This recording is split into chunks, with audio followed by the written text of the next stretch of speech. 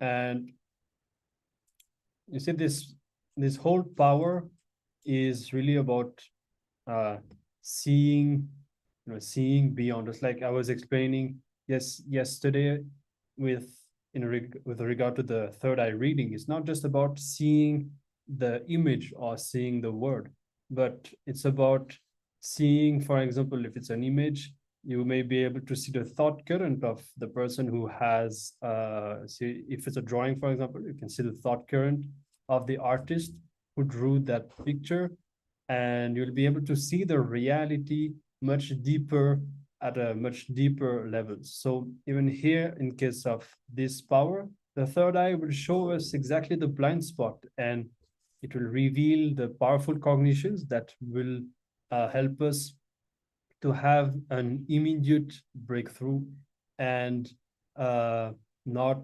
staying at a superficial level and superficial answers. So the more we practice this power of finding solution through the third eye, then the more we will be able to manifest powerful cognitions naturally in our lives.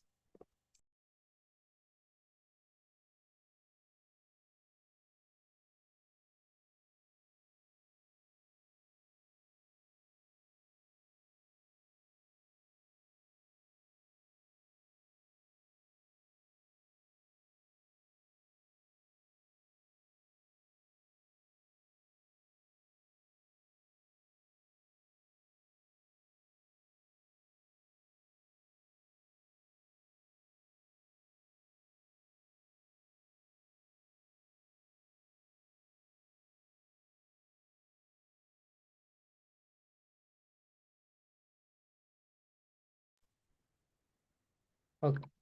So with this, it's time to move to the next segment. And again, we are going to be talking on the various techniques, truths revealed by Lord Shiva to Devi Parvati in the Shiva Sutras.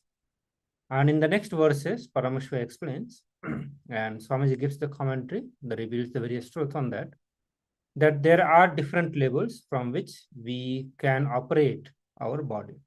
So as of now, like all of us, if we are operating our body, if we are moving our body, it is always associated with certain fear or greed. So whether we want to achieve something or we have fear about something, and these are the main cause why our body is continuously moving.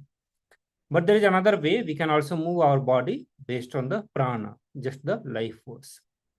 But most of our life is operating between the greed and fear, okay, between the Muladhara and the Swadhisthana. So Muladhara, where all our greed is stored, and from there we function when we are functioning from the greed.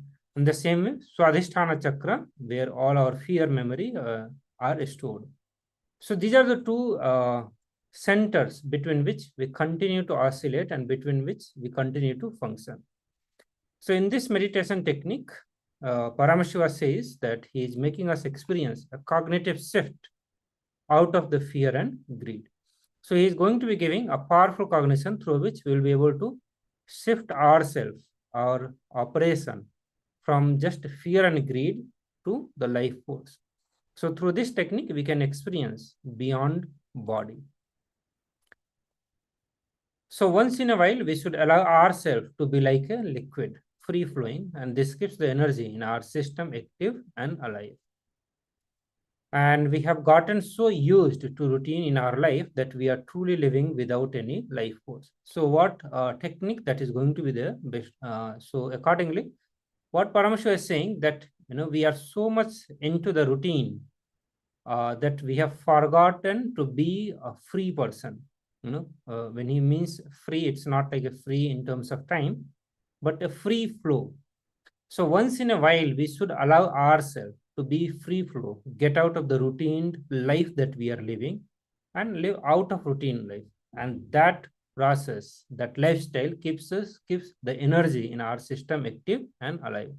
So the meditation technique is going to very much aligned with this, and we are building more and more understanding towards the technique. So what it means by routine or being very stiff to what we are doing and not being free flow. So Swami say that we start calculating for everything that we do in our life. These are the subtle truths that makes this body dull and dead. So we do not have any problem to move our body for money, name, and fame, but by constant calculations, we are frozen. So there is nothing wrong that we make money or name and fame, but because of the continuous calculation that we keep on doing, the self-analysis and the continuous calculation that we are doing, that is what makes us the dull and frozen. That's what makes ourselves completely dead. So Paramashiva gives the technique to do the work without any expectations of money, name, and fame.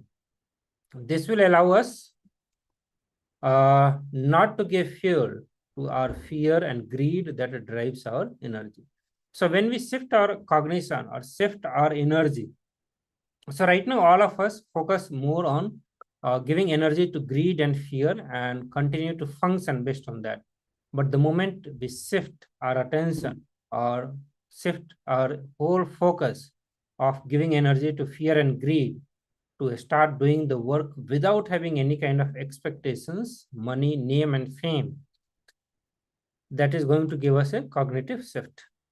So understand that we are not just the body, the stuff inside the body, not even the flesh or bones, the being which is living inside the body.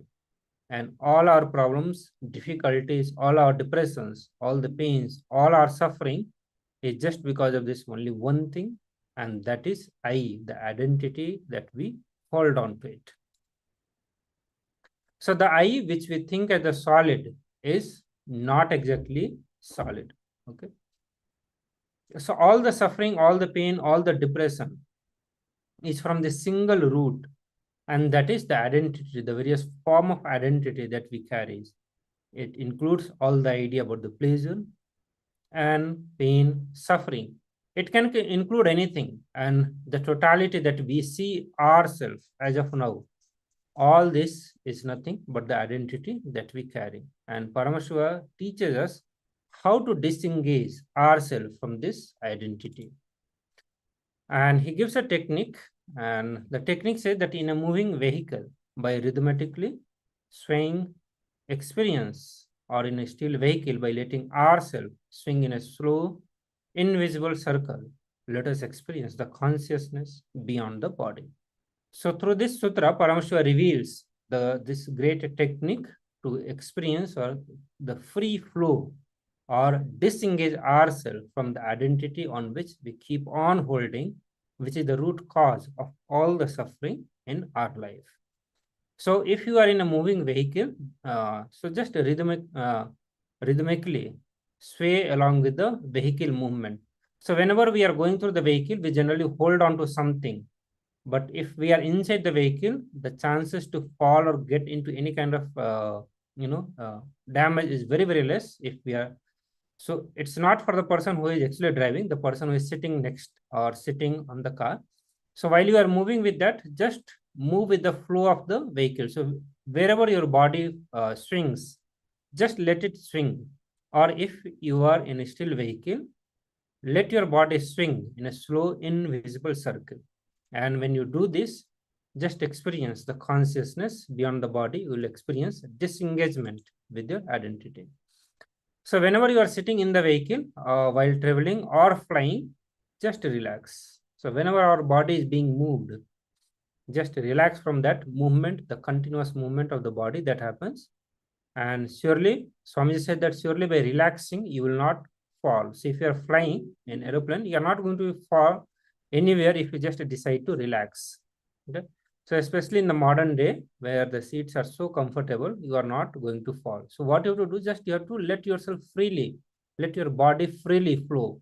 So if the vehicle goes little, it swings little right, when we are driving, little right, left, front, let your body have that free movement. Or if you are sitting in a still vehicle, just experience that little swing, the circular motion, to experience the disengagement from your identity. Paramashiva says that we should allow our body to move rhythmically. First thing is to understand that why we are not allowing that movement. There is a constant insecure feeling in us, and we are constantly trying to possess our body, and we try to balance it. So whenever we are holding on to, whenever we are not allowing our body to have a free flow, means we are holding very tightly onto it. We have so much of fear, insecurity feeling in us, and because of that, we are holding onto our body very tightly. So next thing, somehow we do not feel comfortable when we move our body for no reason.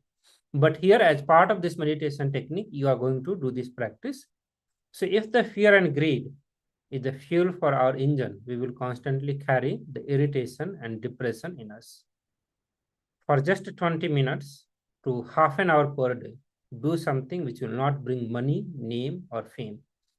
So this is another technique that Swami is giving just for half an hour, not more than that. Just even for half an hour, you practice this. That do something in your life which is not going to bring any kind of name, fame, or money. Means do something without bothering about, or do some volunteering work where you do not have to, where there is no return in terms of name, fame, or money. So in the beginning, the half an hour may seem like a waste of time, but after some time, we'll start understanding that it is only half an hour in which we are actually alive.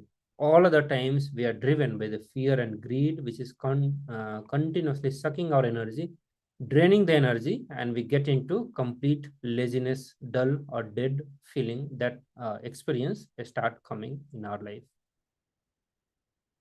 So with this, let us get into this meditation technique.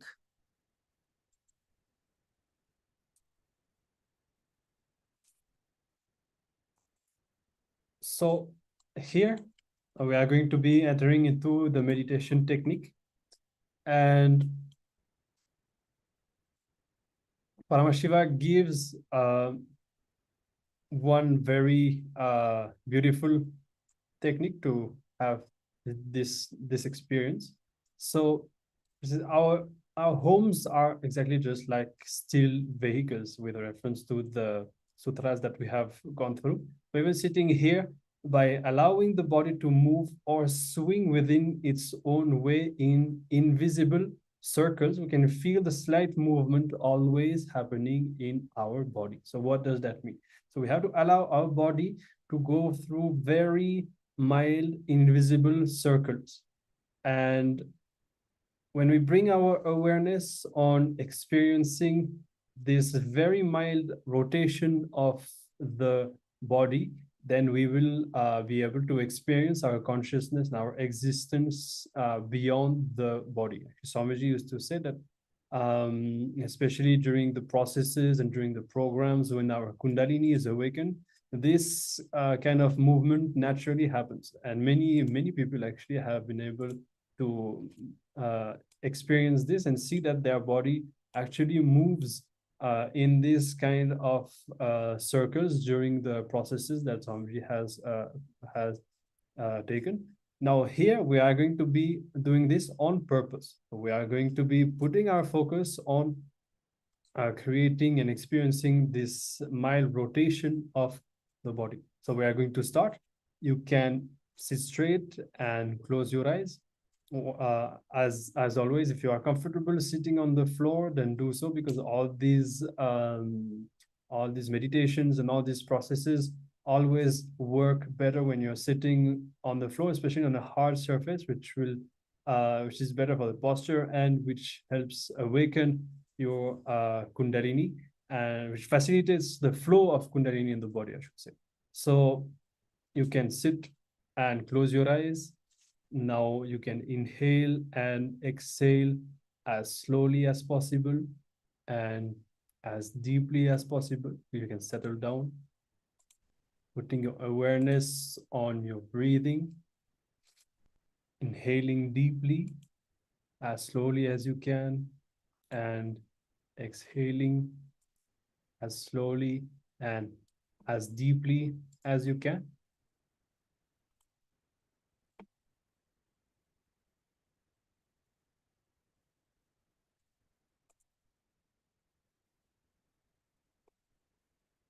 Now, suddenly, you will see that your body is slowly moving, and while you are visualizing that your body is moving in small circles, as we have described, you will suddenly feel really comfortable.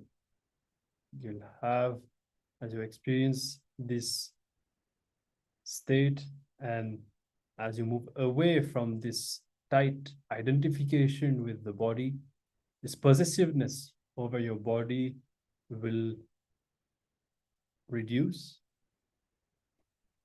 and you will start feeling very deeply comfortable. Continuously visualize that your body is moving in small circles.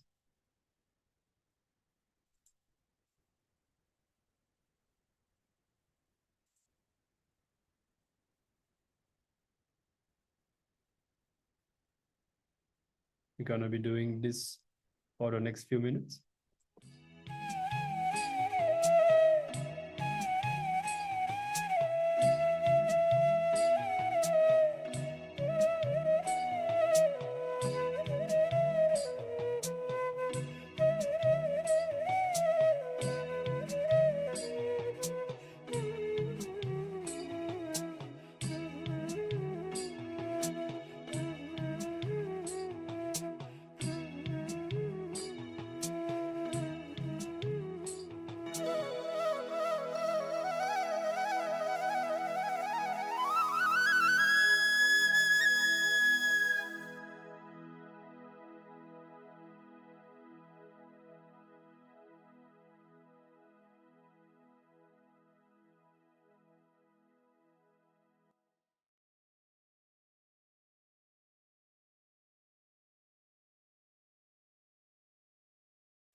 Yes, you can now open your eyes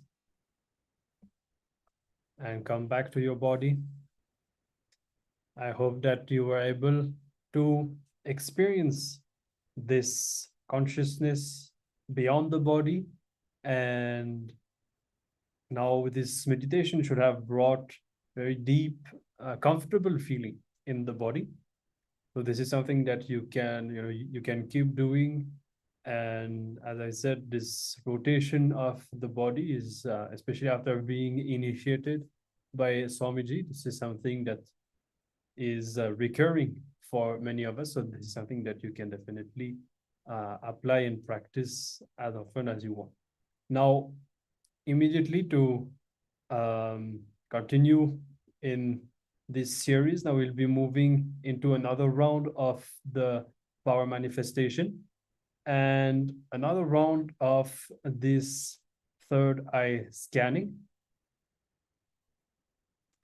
So what we are going to be doing, just like we did before, we are going to be finding solution for any question or problem through the third eye. So now it could be a problem or even just a question. If there is an unanswered question that you have in your being, there's something that you really long to find an answer to, you can pen that down on a piece of paper. Or if there's a specific problem, a dimension of your life in which you feel stuck, that is not moving, you can pen that down. And through the third eye, you're going to be manifesting the answer and the powerful cognition, whatever it is that you need in order to manifest your reality, solve your problem, or find a solution to the question that you have. So you can start writing. We'll be giving a minute for you all to write your question or your problem.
So Nithyananda, everyone. So let's get into the power manifestation now. I request all of you to sit straight with your head, neck, and spine in one line.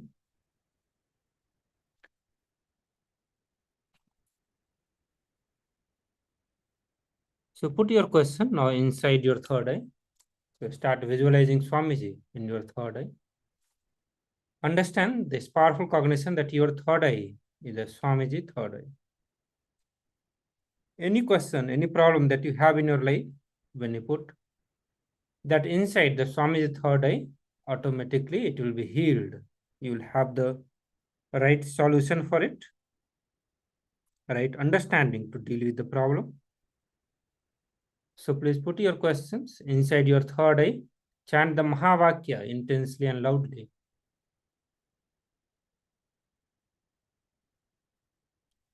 So please start this power manifestation. We'll give you a few minutes for this.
Yes, you can now open your eyes and share whatever has been revealed to you through the third eye.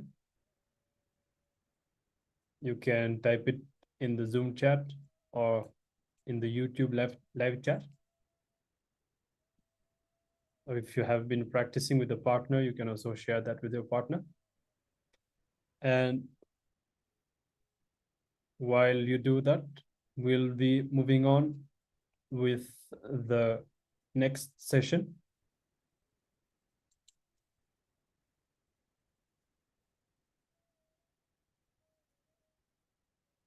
Yes. Can continue sharing. Meanwhile, we'll be beginning the next session, and here Swamiji answers this profound question, which is, where did we come from? So we're gonna be diving deeper into this great question and into further revelations from the Shiva Sutras.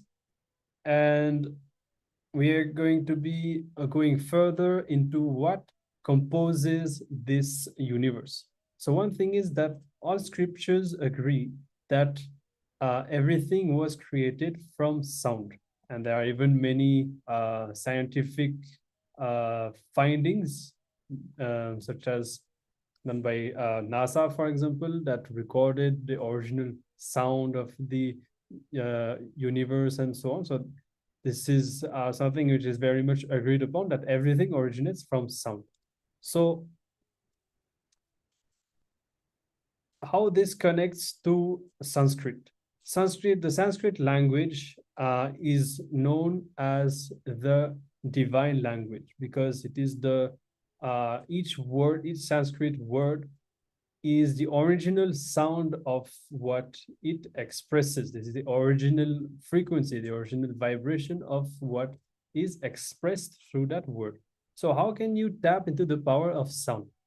We'll be going through two techniques in this session. And this session will also include a history of the Brahmastra, the nuclear bomb that works using vibrations alone. So as all of you know, this science of nuclear weapons was available even at the time of the Mahabharata, and we are going to be looking deeper into this science and at least the principles of this science. Now, the Vedic seers, the Vedic masters, have declared that this whole universe is nothing but nada, which means sound. And this is why they say nada brahmam. Now, the whole cosmic existence is nothing but vibrations and sound. And all the spiritual masters and enlightened beings, all the spiritual traditions, religions, and mystics, all of them experienced the power of sound. And all of them share the same experience, that everything is created from sound. Sound is one of the important methods to awaken the higher consciousness in you, because the kind of sound that goes on in your inner space, and even the kind of sound how Swamiji reveals that is used at a deeper level within even your DNA, that kind of sound defines what kind of a inner software you are going to have and how you are going to express. So this power of sound can be used to awaken higher consciousness in you. Now, in Hinduism, the language is not just used to convey a particular meaning or logical concept, but it is used for transmitting vibrations also. That is why Swamiji says that whenever you come to the satsang and you listen to the revelations, something much deeper than a mere intellectual understanding happen, because every time Swamiji utters a word, this word is like an initiation. Swamiji transmits a frequency, and he literally delivers an entire experience just through the words because of the enlightened space that Swamiji is in. So now we'll be looking deeper into this science of sound, the power of sound, and how we can utilize this in our life. we'll be watching a short clip from Swamiji into on this science of sound and deeper revelations about it. Let us watch.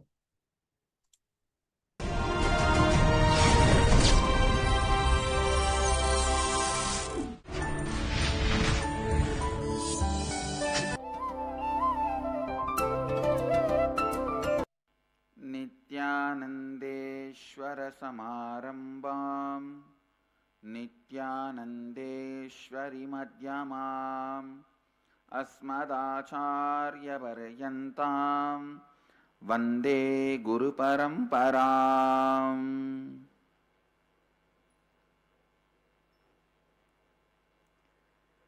I welcome all the devotees, disciples, Samajis, Satsangis, Srimahans, Mahans, Tanedar, Kotari,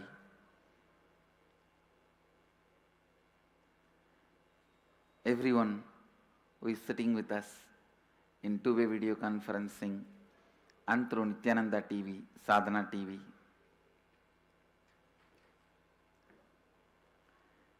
Cities sitting with us in two-way video conferencing, having Nayana Diksha, Seattle Chidambaram, Toronto, Los Angeles, St. Louis, Sadhanananda, Dakota Dunes, Netherlands, Ohio, Charlotte, Oman, Pudukottai, Devasmarana, Singapore, China, Guadeloupe, Hong Kong, Houston, Colombo, San Jose, Hong Kong, Hyderabad, Bangalore, Kuala Lumpur, Nepal, Rajapalayam, Paris. I welcome all of you with my love and respect. Yes, we'll enter into today's satsang. First thing, tomorrow the Nithyanandeshwara Brahmotsavam starts with a Dvajarohanam, flag hoisting. The Nithyanandeshwara's Brahmotsavam is starting.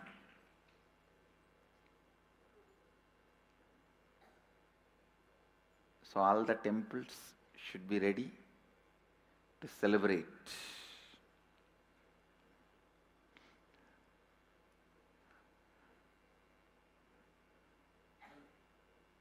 Tomorrow morning between 6:05 to 7:25 the Dvajarohanam.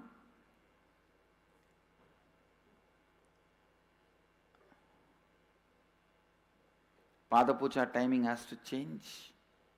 Pada Puja has to be done by 5 to 6 and then 6 to 7 Dvajarohanam, 7 to after that satsang will happen.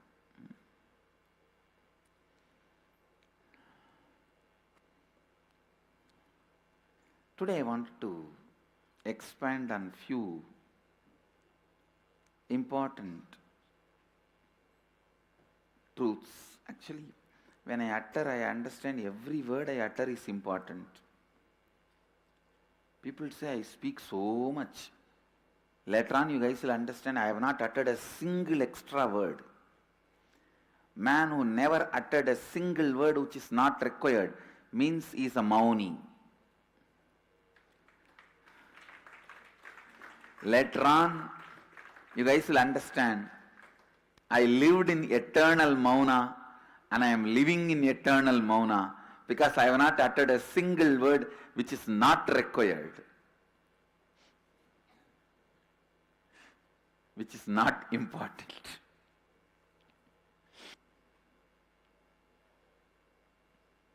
See, the whole universe is made out of these two, sound and light. Means verbalization, visualization. Sound and light. You need to know If there is some problem in you related to sound, you can't use verbalization to correct it. Visualization only can correct it. If there is some problem related to light in you, you can't use the visualization to correct it, only verbalization. Sounds can correct it. Please listen. Listen. The whole universe, including you, is made out of sound and light. When the sound and light meets, the universe happens. Mahadeva represents light, Devi represents sound. That is why the syllables we call it as matrika, mata. Sound is mother, light is father. When these two, nada, bindu, when these two unites, universe happens.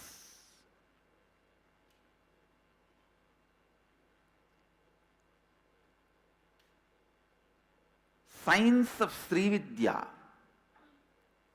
the ultimate knowledge, is knowledge of using sound and light and achieving the space of Shivoham. That is why all the powerful sounds are used, and in a very powerful way, the lines are used. See, all forms are nothing but lines. Everything you see is nothing but lines. Lines in different geometry, that's all.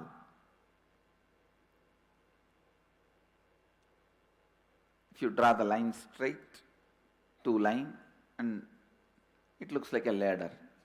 If you put the same line like this, it looks like a snake. It is just different lines. And listen to this. I was reading a paper in the internet, some research paper published. Long before I read this, and I mentioned about this in many of my satsangs, early satsangs. One guy was trying to develop a therapy called art therapy.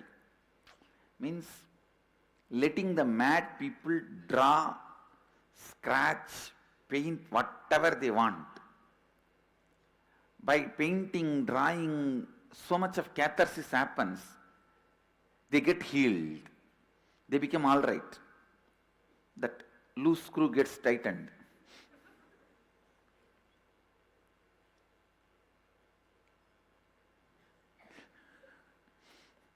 Now I have to speak about it separately in one satsang.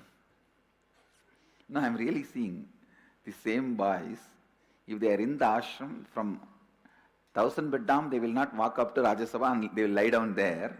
But when they are outside, I think only when they are outside they miss me. Now really, I am seeing even Indians, they are in Bangalore, they will not come to satsang. But if they are in Sugarland, they will drive all the way to satsang center, which is far more than Bangalore to ashram, and attend the satsang from the center. If they are in Bangalore, they will not come here to Biddi. But if they are in Los Angeles, 2 hours they will drive and go to the satsang center and sit in the two-way video conferencing.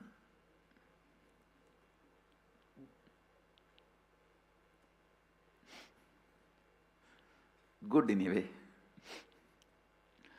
Listen. This art therapy, I was speaking about it. Come back to it. By painting, in a month, they vomit all their madness and they become all right. The funny information is, the doctor who was doing research on all these paintings, he found a very strong similarities between their madness and painting. If somebody has become mad due to women, they all paint in the same way. If somebody has become mad due to money, they all paint in the same way. Listen. The last bit of information is the most important. The doctor who was doing research on all this, he became mad. Now listen, it means your painting shows the inner space you carry. Understand the truths. First, your drawing shows the inner space you carry. Through drawing, you throw your inner space out. Whoever consumes the drawing receives that same inner space. Understand the triangle.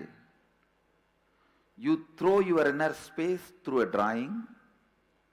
Whoever consumes that drawing receives the same inner space.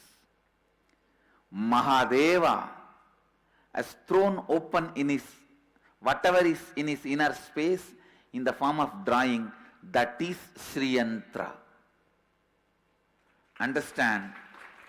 Mahadeva has thrown what is in his inner space, that is Sri Yantra. That is Sri Yantra. If you consume whatever has Mahadeva has revealed, Sadasiva is the Rishi for the Sri Vidya. If you consume whatever is revealed by Mahadeva, you achieve the same space, Shivoham. Shivoham. Shivoham. Sachidanandoham. Shivoham. Nithyanandoham. Shivoham. Understand? Shivoham.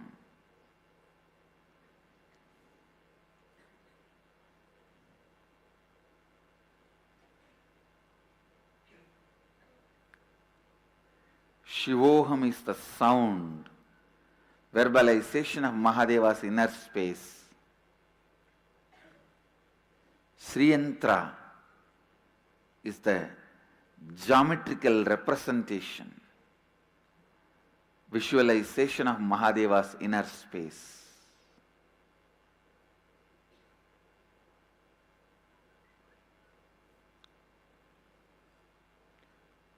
With this yantras and the sound, when Mahadeva opens up his inner space to you guys, simply you will see, first thing your Kula Kundalini will be awakened to have the darshan of Mahadeva. I tell you, whoever experiences your eyes are becoming big when you look at me, means wanting to see more. Be very clear, your Kula Kundalini is awakened. It is actually a sign your Kula Kundalini is awakened.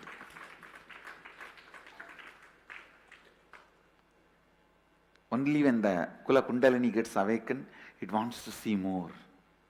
It wants to look more. If you see gold jewelry and you want to see more, means your Kula Kundalini is working towards gold jewelry. If you see a man or a woman and you want to see more, it means your Kula Kundalini is working in that direction. If you see food and you want to see more, it means your Kula Kundalini is working in that direction.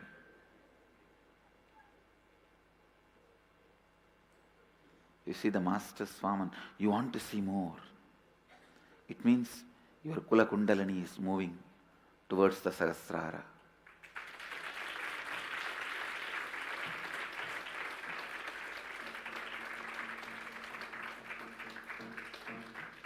to which direction your Kula Kundalini is moving, to which chakra your Kula Kundalini is moving, you can simply find out based on what you really like to see, love to see.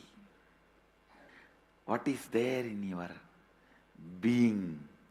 What is in your love? Already the ashram sannyasis have started drawing the Sri Chakra. Today the Gurukul is going to have initiation.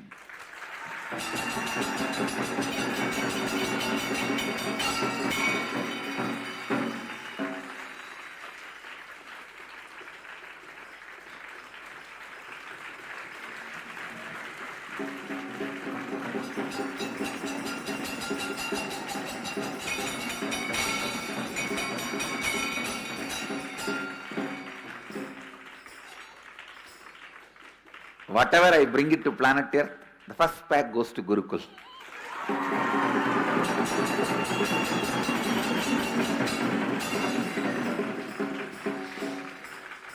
Whether it is a sweets or chocolate or Sri Vidya initiation, first pack goes to Gurukul. Today they are going to have the initiation. Wonderful.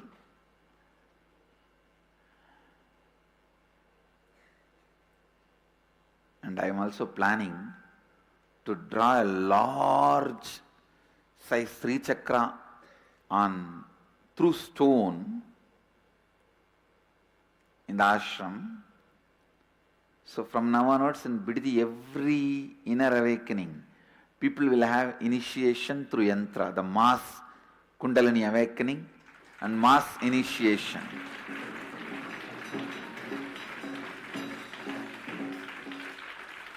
Actually, this is the most important information. I was planning what size yantra I have to make and all that. Suddenly I saw I have to draw the yantra for at least 1,000 people to sit. It seems in next year every inner awakening is going to be attended by more than 1,000 people. I was looking in. Suddenly Kalabhairava said, draw the yantra for at least 1,000 people. Thousands are going to be attending inner awakening and thousands of ashramites are going to be residing with you in this Biddi ashram. I said, oh God. So, before I draw the yantra, I have to build the place for everyone to stay. This sacred geometry, sacred syllables,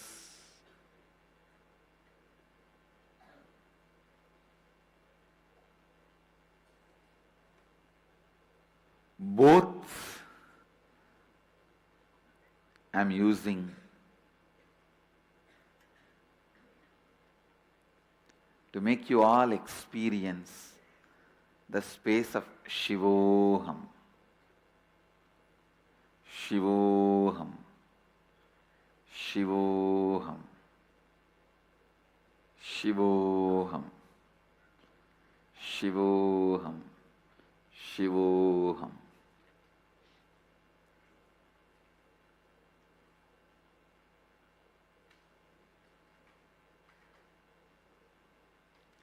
It's actually courageously relaxing into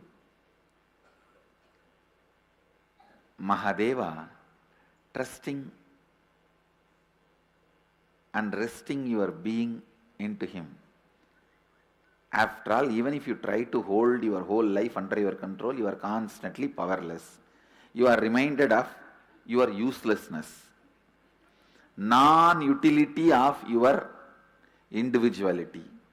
Why don't you be a little brilliant and just surrender and rest in his inner space?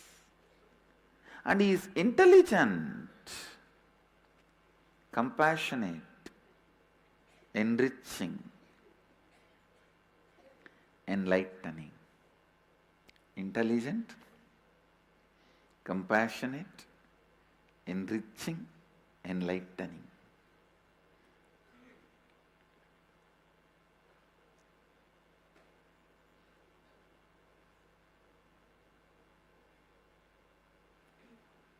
Actually, you are going to be really surprised and shocked to see the power of simple lines.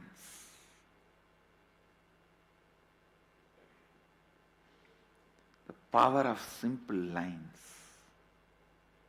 yantras. Power of simple sound, mantras. Power of simple techniques. So powerfully, they just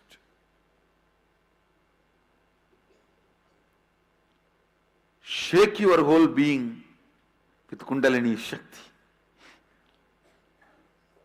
Actually, instead of being under the control of your unconscious, you will relax into the control of your superconscious.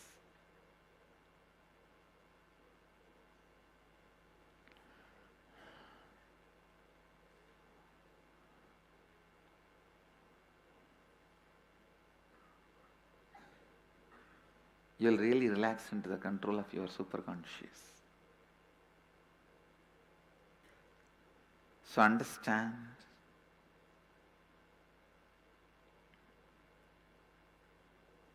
Shivoham, the most important, most powerful, ultimate experience of existence. I bless all of you to experience that. And I also welcome all of you to come to Cambodia and experience the power of yantras, mantras, and experience Shivoham.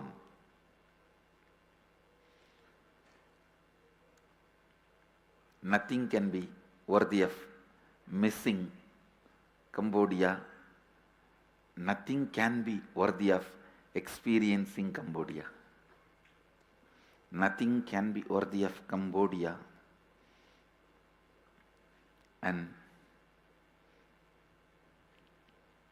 nothing can be equivalent to Cambodia experience of Shivoham. With this, I bless you all. Let's all radiate with integrity, authenticity, responsibility, enriching and causing eternal bliss. Nithyananda. Nithyananda Dhyanapitham, Nithyananda Nagar, off Mysore Road, Bidadi, Bengaluru. Phone 08027279999. www.nithyananda.org. www. Nithyananda, everyone. So now we are going to be looking into the various deeper truths and the technique. Sanskrit, which means refined and purified. Sanskrit is not only linguistic, it has also got the phonetic importance also. And that is why reason no Veda mantra can be altered. So even the grammatical mistake made by the rishis, the seers, the grammarians or the intellectual were not allowed to change. Swami said that we cannot translate poems to prose. If we translate, we can say what it means, but we cannot say that all the poet want to express. Maybe we can express only one dimension of it. So when we hear the same word spoken by the different people, they create a different sense and trigger different emotions in us. So it is a space and the context from which the words are created, make the meaning and not what is spoken. So it will be very easy to relate, like the same words you will see that when your close friend says, and the same thing if it is said by someone who is completely unknown to you, it makes a completely different impact on you. So in Sanskrit, same words have multiple meaning. For example, the word Hari means Bhagavan Vishnu, and the second meaning is a lion also. So now in what context the word is used in the aphorism, that matters while translating the meaning of the aphorism, and Sanskrit being phonetic, meaning sound-based language imbibes the context while containing or using the words in this language.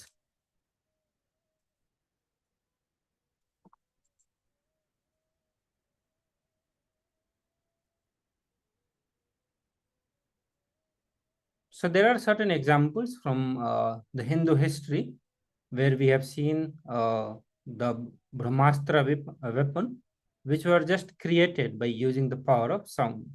And Brahmastra, which is one of the kind of nuclear bomb, which uses power of sound. So just with the power of sound, they were able to create such a positive or negative energy. And if it is used for creation, for enlightenment, it is called Brahmopadesa.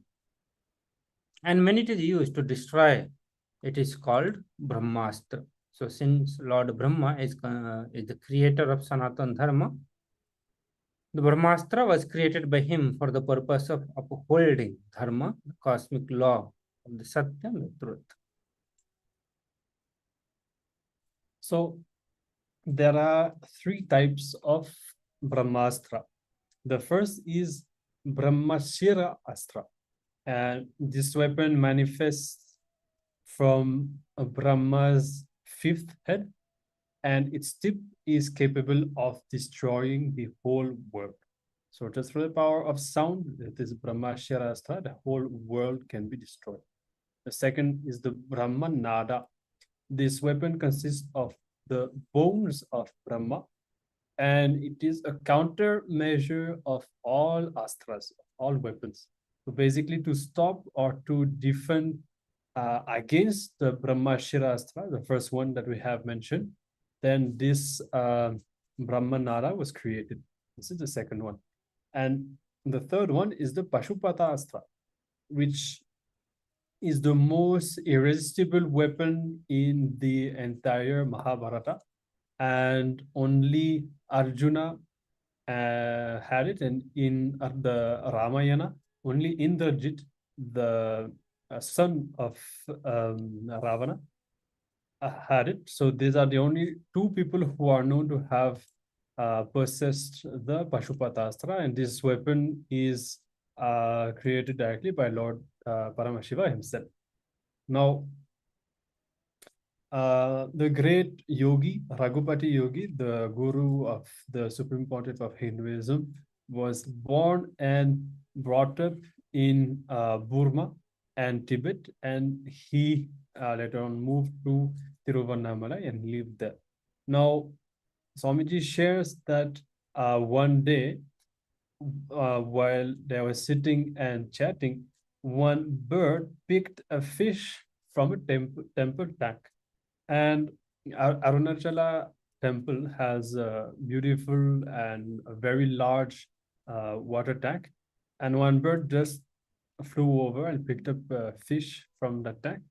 And the fish was dying, and it was trying to save itself in the beak of the bird. And one of the disciples of Raghupati Yogi commented that, Master, in your presence, how can this happen?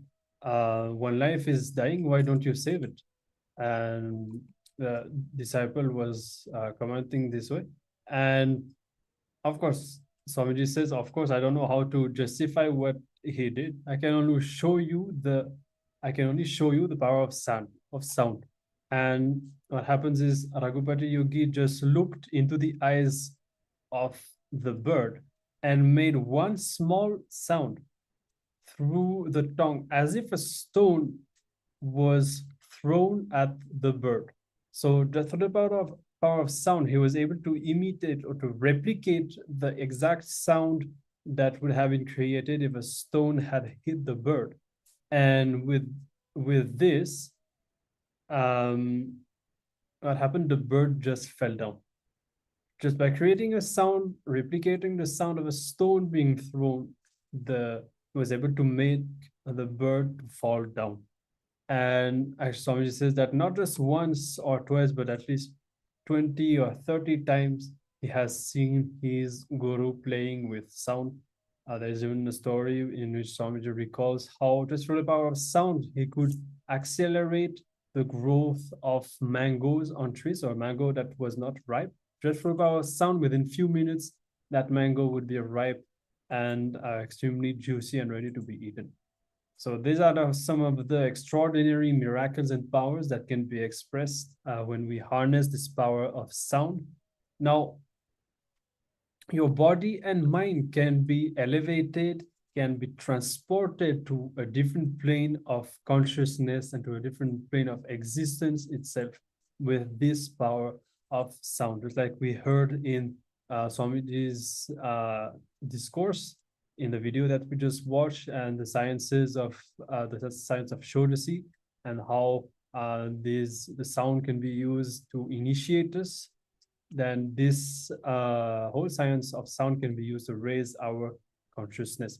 Now, the Vedic masters could turn the whole life because they knew the power of sound. They knew how to use it. They knew how to use sound particles, and there was nothing that was not achievable by them with this power of sound. Okay. So now we are going to be learning how to tap into power of sound and also bringing authenticity to our words. So anything, whether it is anger or guilt or lust, pain or fear, if we are not authentic with that emotion, with that energy, it will express it in a very perverted way. So all the perversion, all the mental disorders are just the perverted cerebral expressions, are disturbed, distorted expression of these emotions. And we need to understand all these emotions are power, energy of our being. So person who never looks into the problem, the person who continuously believes that he is integrated, and person who thinks I'm okay, not ready to look into the problem, will never be able to achieve the truth, authenticity. So if you can live inside a body in which the inner chattering, the spoken words are integrated, they are in tune, suddenly you will see that you are living inside a hollow bamboo. You are living with such a vast inner space.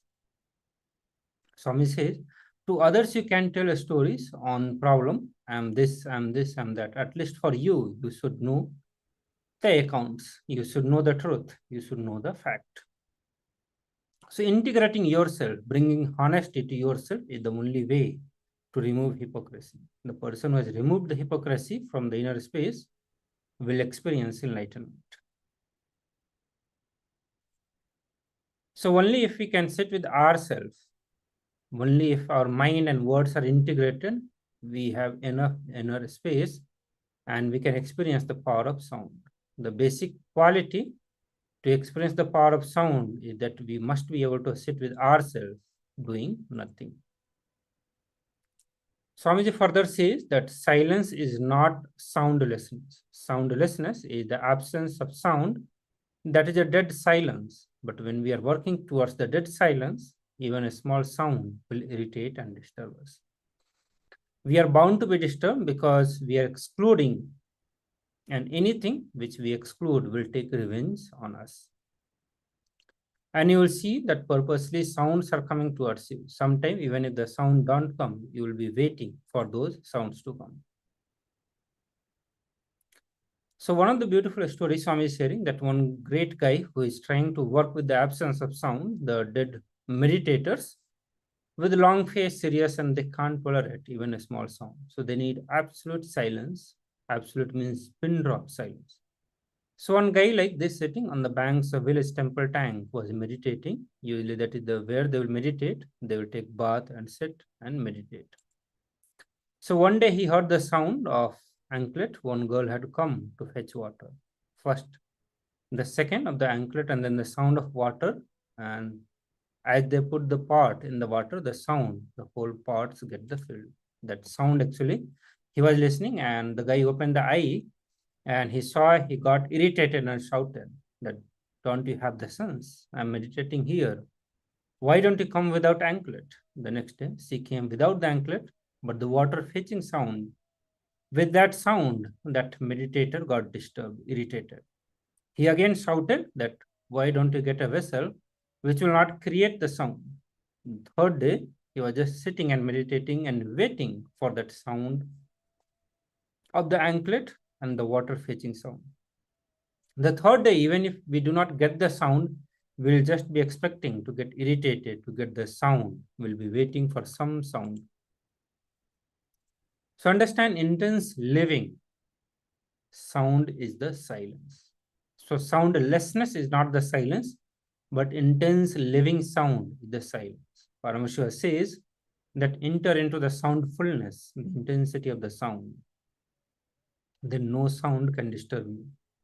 Go into that sound, the source of the sound. That is what we call as anahata dhvani, uncreated sound, the sound which is not created by two things hitting with each other. Anahata means which is unheard, uncreated, primordial sound. So when we go to the soundfulness, we'll experience the sound which is silence, the silence which cannot be disturbed by any sound.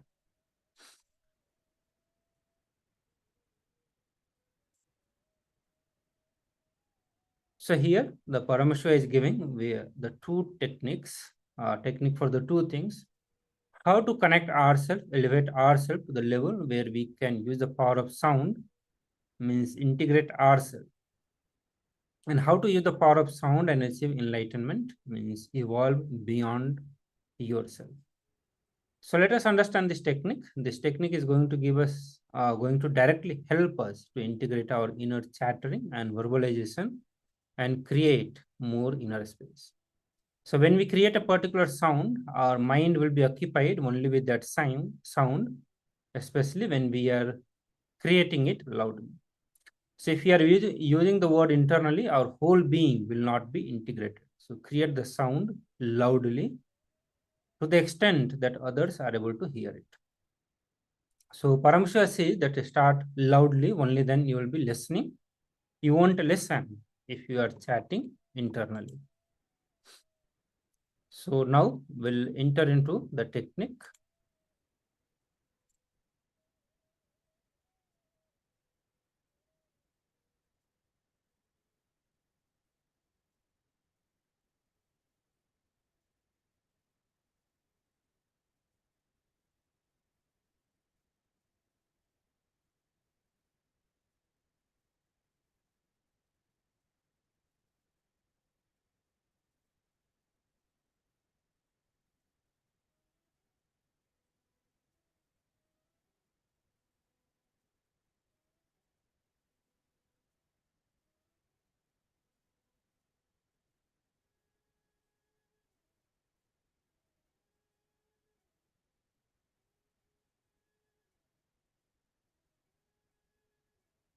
So there are two steps for this technique.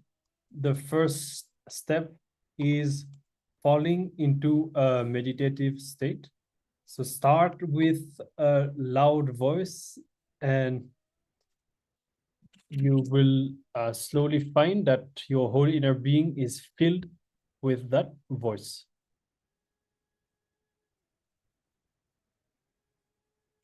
And you'll find that your whole energy is concentrated to that sound.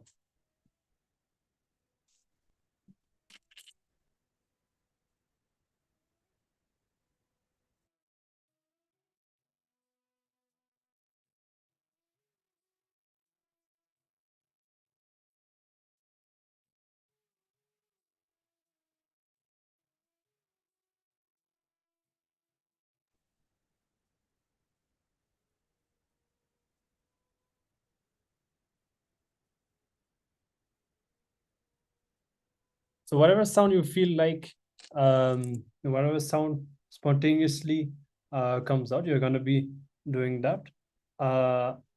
You may not need to stream too much, but make it loud enough that it is intense. Okay.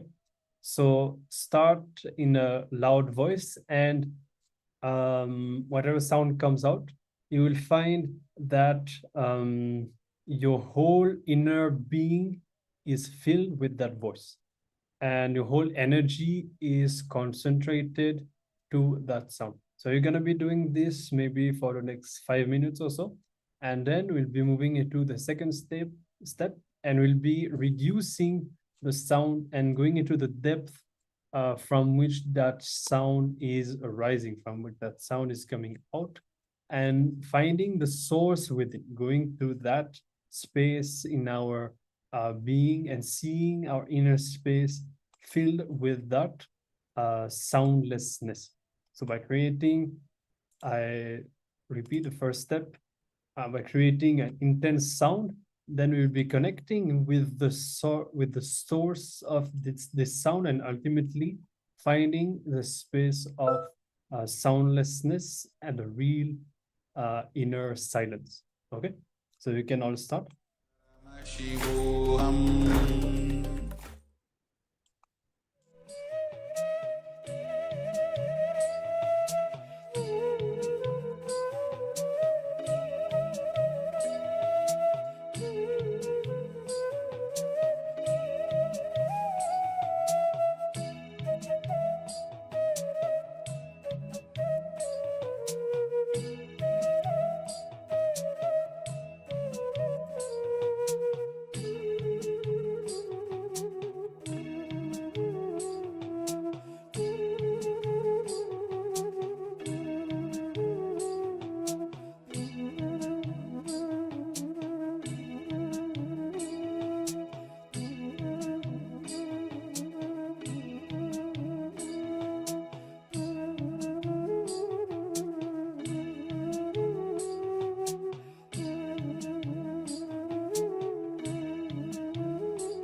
Nithyananda Paramashivoham Nithyananda Paramashivoham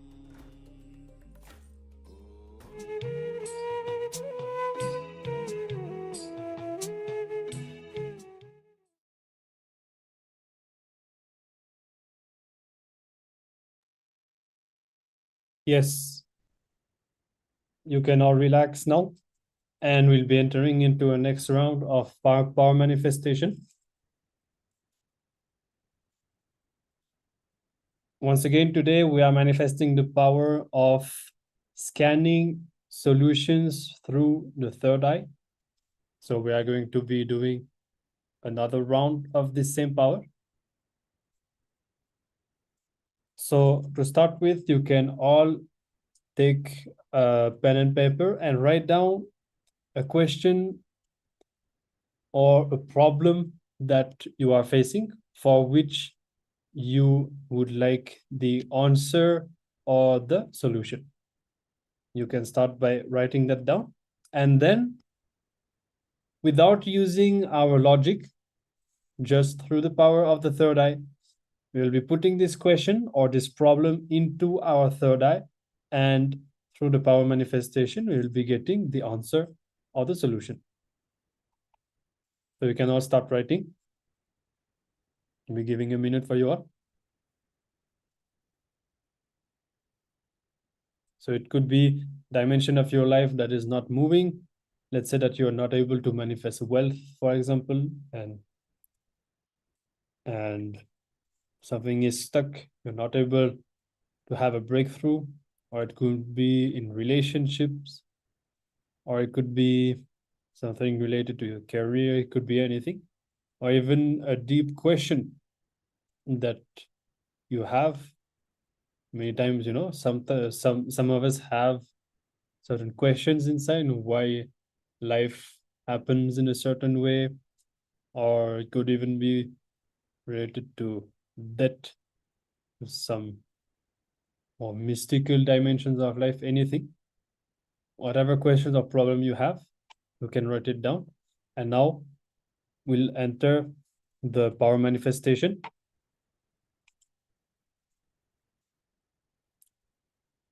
You can start chanting the Mahavakya. You can close your eyes. If you have eye band or cloth which is opaque, you can use it to tie your eyes. And remember Swamiji in your third eye, in your inner space.